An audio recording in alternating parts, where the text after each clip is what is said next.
ఎప్పుడు కూడా ఈ ప్రభుత్వం వచ్చినప్పటి నుంచి కూడా గతంలో కూడా కొన్ని ప్రాక్టీస్ ఉండేవి. ఈ ప్రభుత్వం వచ్చినప్పటి నుంచి కూడా ఏ కార్యక్రమం చేసినా ఏ లబ్ధి పొందినా వాళ్ళ కార్యకర్తలు పొందాలి, వాళ్ళ యూనియన్ నాయకులు పొందాలి, వాళ్ళ కార్పొరేటర్లు చెప్పిన వాళ్ళకే ఉద్యోగాలు ఇవ్వాలి, మిగతా వాళ్ళని జనసేన తెలుగుదేశం వాళ్ళని ఉద్యోగాల నుంచి తీసేయాలి అని చెప్పి ఇక్కడ జరుగుతున్న ప్రతి విషయం నాకు తెలుసు. మరి స్థానికంగా ఒక కార్పొరేటర్ గతంలో ఉన్న ఎమ్మెల్యే వాళ్ళకి హెచ్పిసిఎల్కి ఎండాజ్ చేస్తే, ఒక కార్మిక నాయకుడిని ఎండాజ్ చేస్తే వాళ్ళు ఓటాలు వేసుకుని పంచుకుని కార్మిక నాయకులు ఉద్యోగాలు అమ్ముకుంటున్న విధానం కూడా నాకు తెలుసు. ఇది ఎవరి బాబు గారి ఆస్తి, ఎవరి బాబు గారి సొమ్ము అని చెప్పి నేను అడుగుతా ఉన్నా. మీ తాత ముత్తాతల ఆస్తులు ఇవి పంచుకోవడానికి, డబ్బులకి ఇచ్చుకోవడానికి ఈ వ్యవస్థలో ఈ ప్రాంతంలో పుట్టి పెరిగిన వాళ్ళు,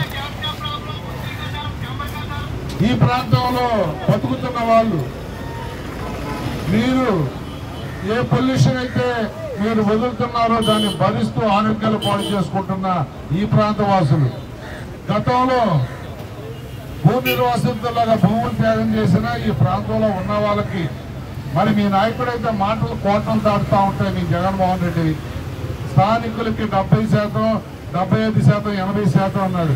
నీ 100% ఇక్కడ ఇచ్చేదంతా నీ కార్యకర్తలకి, నీ మనుషులకి తప్ప మిగతా వాళ్ళకి ఎవరికి ఇచ్చావని చెప్పి నేను అడుగుతా ఉన్నాను.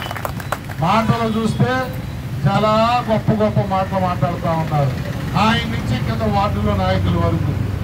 ఇక్కడ ఇన్ఛార్జి ఉన్నాడు, ఆయన నోటీసులో కూడా గతంలో పెడితే కార్పొరేటర్ తెలుగుదేశం వాళ్ళది జనసేన వాళ్ళని తీసేస్తున్నాడు అంటే అదేదో గొప్ప మంచి పని చేసినట్టు.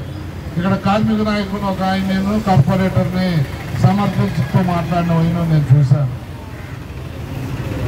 3 నెలల తర్వాత వచ్చేది మా ప్రభుత్వం. అది వచ్చిన తర్వాత మేము అలాగే వెళ్తే మీరు ఒక్కరు ఉద్యోగం చేయలేరు, కొత్త ఉద్యోగం ఒక్కటి కూడా మీకు రాదన్న విషయాన్ని మీరు మరిచిపోవద్దని చెప్పి కూడా నేను కోరుతా ఉన్నా. ఎందుకంటే మేము సమాజంలో అర్హత కలిగిన వాళ్ళు, స్థానికులు, యువత అందరూ అర్హులే అని చెప్పి వెళ్ళే విధానం మేము అవలంబిస్తుంటే మీరు యువతని వాళ్ళ మెరిట్ని నిర్వీర్యం చేస్తూ మీ పార్టీ వాళ్ళు, మీ పార్టీ సింపథైజర్ కలిస్తే తప్ప మిగతా వాళ్ళకి ఉద్యోగాలు ఇవ్వకుండా మీరు చేస్తున్న ఆ ఒంటెత్తు పోకడలు మేము చూస్తా ఉన్నా.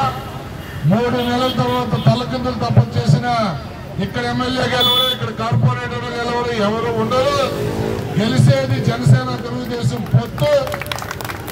తాట తీస్తా ఈ కంపెనీలు కానీ, ఈ యూనియన్లు కానీ మాకు సరైన రేషియో ఇవ్వకపోతే ఖబర్దార్ రేపు 18వ తారీఖు మీరు భారీ మూల్యం చెల్లించాల్సి వస్తుందని కూడా హెచ్చరిస్తా ఉన్నా.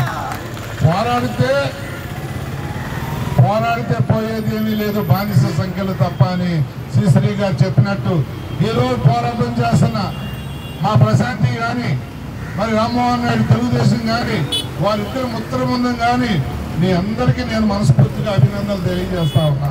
ఎందుకంటే